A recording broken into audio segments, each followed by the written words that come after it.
एक नोटबुक की कीमत एक कलम से दोगुनी है। इस कथन को निरूपित करने के लिए दो चर वाले रैखिक समीकरण लिखिए। देखिए चर किसे कहते हैं पहले वो समझते हैं।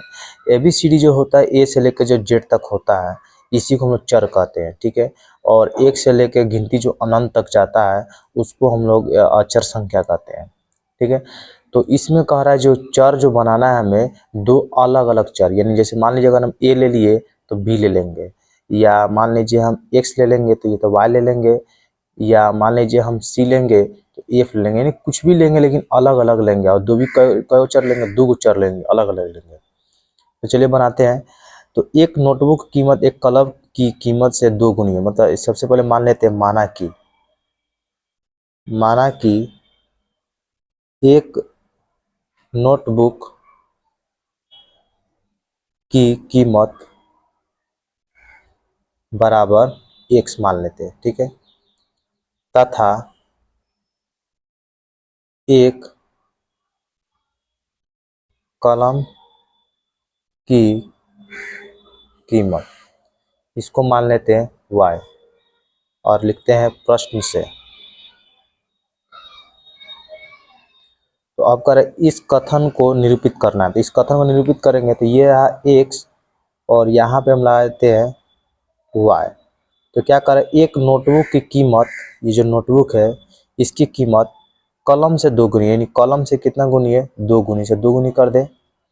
तो इसको लिख देंगे x, इधर टपा देंगे -2y बराबर हो गया 0।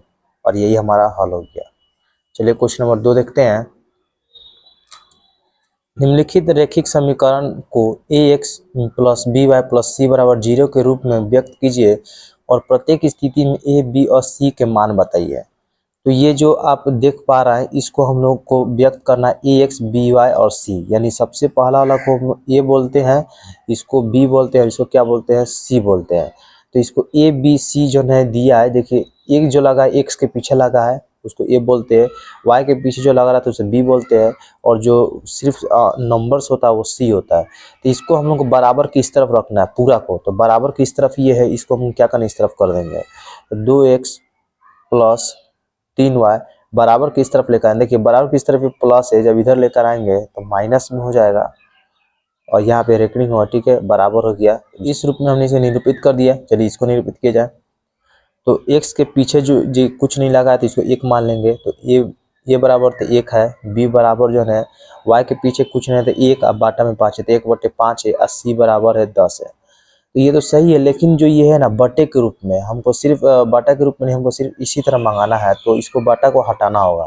तो हम सभी में 5 से गुना कर देते हैं। तो 5 गुने x, 5 गुने y/5 और -5 गुने 10 बराबर हो जाएगा 0। हम 5 से क्यों गुना किए, क्योंकि बाटा में 5 है, तो 5 से गुना करते हुए तो 5 से 5 एक कट के खत्म हो जाएंगे। तो 5x हो जाएगा -y और 5 दहा के 50 बराबर हो गया 0। तो अब आपको समझ में आ गया होगा किस पर बनाया जा रहा है। इसको देखिए, ये ए हो जा रहा है, ये बी हो जा रहा है, सी हो जा रहा है, लेकिन सी जो है बराबर किस तरफ है, हमको सी को इस तरफ लेकर आना है। तो -2x प्लस 3y -6, देखिए प्लस में 6 इधर टपाएंगे तो -6 बराबर हो जा रहा है 0। इसको बनाते हैं। देखिए x के पीछे जो लगा रहा था वो ये होता है, इसमें कुछ नहीं है तो 1 हो जाएगा। y के पीछे जो लगा रहा था वो b होता है, तो b तो 3 है, लेकिन c इसमें नहीं दिया है। तो इसको पहले हम बराबर के सब इस तरफ पर इसको हम कर देते हैं। तो 1x ये प्लस में तो ये हो जाएगा 3y, और c नहीं है तो हम c को मान लेते हैं 0। c जब नहीं है तो c को क्या मान लेते हैं, 0 मान लेते हैं, बराबर हो गया 0। चलिए इसको देखते हैं। 2x बराबर किस तरफ है, इसको मंगाते हैं तो प्लस 5y, c इसमें भी नहीं है तो 0 बना देते हैं और बराबर लाते हैं 0। इसमें देखते हैं x के जो पीछे लगा रहता है उसे हम लोग a कहते हैं, तो a तो दिया है, और y के पीछे जो लगा था उसे b कहते हैं, लेकिन इसमें y है ही नहीं है तो इसको हम 3x कर देते हैं और 0y लिख देते हैं। y नहीं है तो y को 0y कर देंगे और 2y लिख देंगे, बराबर हो गया 0। सॉरी सिर्फ 2 है, 2 बराबर हो जाएगी 0। इसको देखते हैं। इसमें देखिए x y और c होना चाहिए, तो x तो इसमें है नहीं है तो यहाँ पे लिख देंगे 0x, उसके बाद y है -2 बराबर 0। इसमें देखते हैं तो सबसे पहले x ही लिखाएगा, तो ये प्लस है, इस तरफ लेकर आए तो -2x, इसमें y नहीं है तो इसको 0y मान लेते हैं।